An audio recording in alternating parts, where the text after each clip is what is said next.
Good morning, good afternoon, good evening, as per your time you watching this video. दोस्तों, आज के इस video में हम बात करने वाले हैं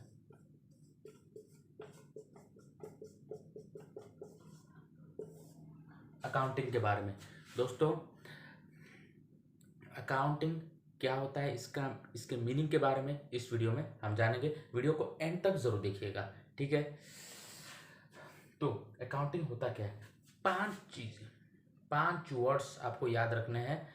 1 2 3 4 5 वर्ड्स आपको याद रखने हैं। आप कह पाएंगे, आपको पता चल जाएगा अकाउंटिंग का मीनिंग होता क्या है।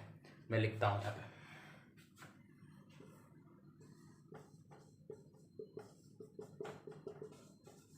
आइडेंटिफाइंग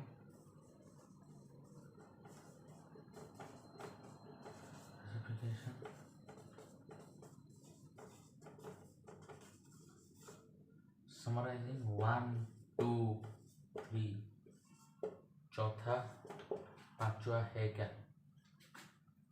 चौथा है क्लासिफाइंग समराइजिंग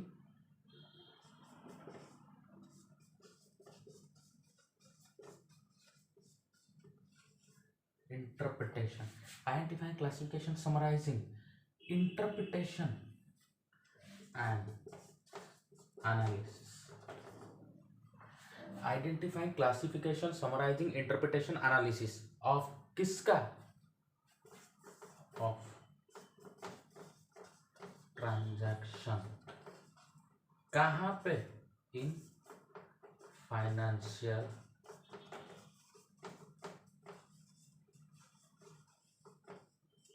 स्टेटमेंट।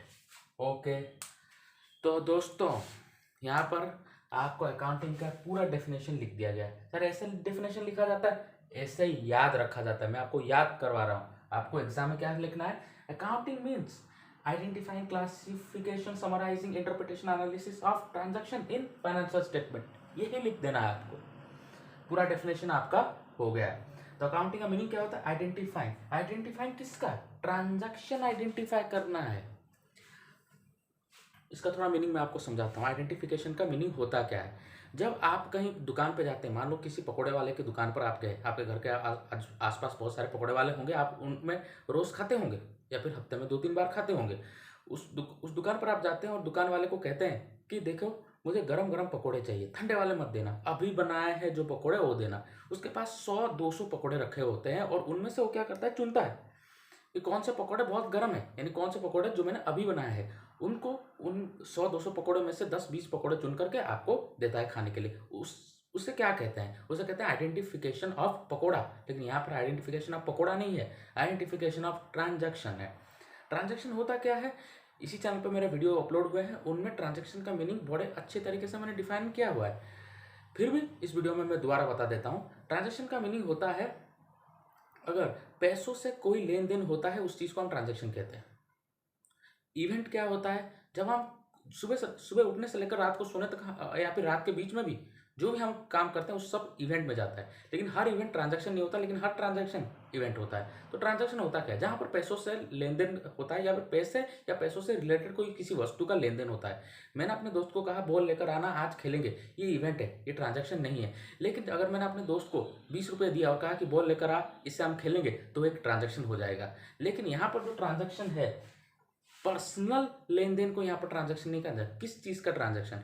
ये है business transaction of in financial statement of. किसका financial statement? Financial statement of business organization, of business organization. Financial statement of business organization. ऐसा नहीं कि फाइनेंशियल स्टेटमेंट ऑफ राम का, जोदू का, मोदू का, भोदू का, ऐसा नहीं है financial statement. Financial statement of business organisation. Transaction business organisation से रिलेटेड कोई ट्रांजैक्शन होता है तो उससे हम आइडेंटिफाई पहले स्टेप में करेंगे।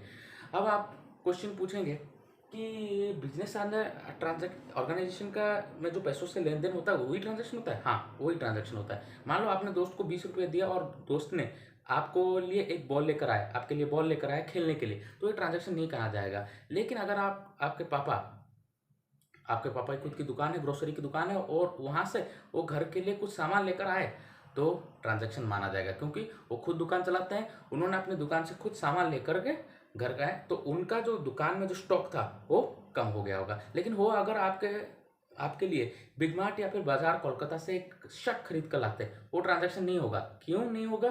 क्योंकि जो शर्ट उन्होंने खरीद कर लाए हैं किसी दूसरे दुकान से खरीद कर लाए हैं, वो उनका बिजनेस नहीं है। ओके,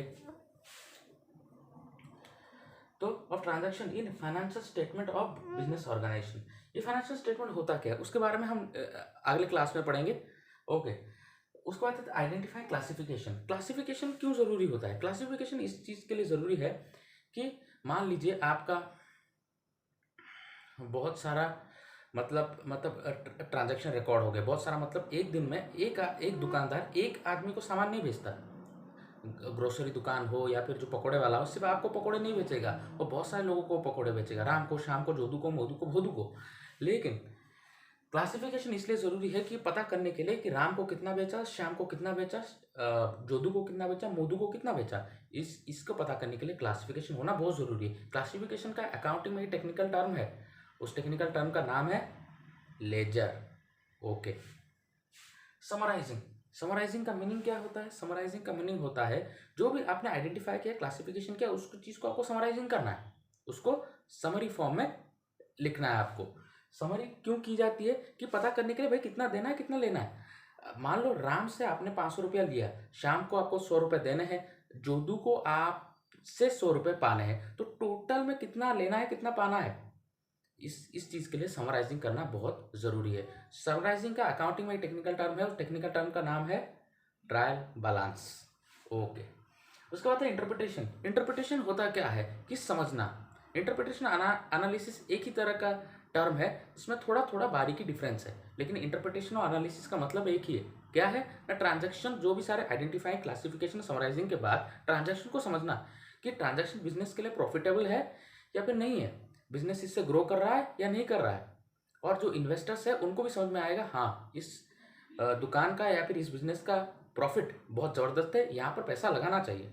तो ये इंटरप्रिटेशन और एनालिसिस से होता है।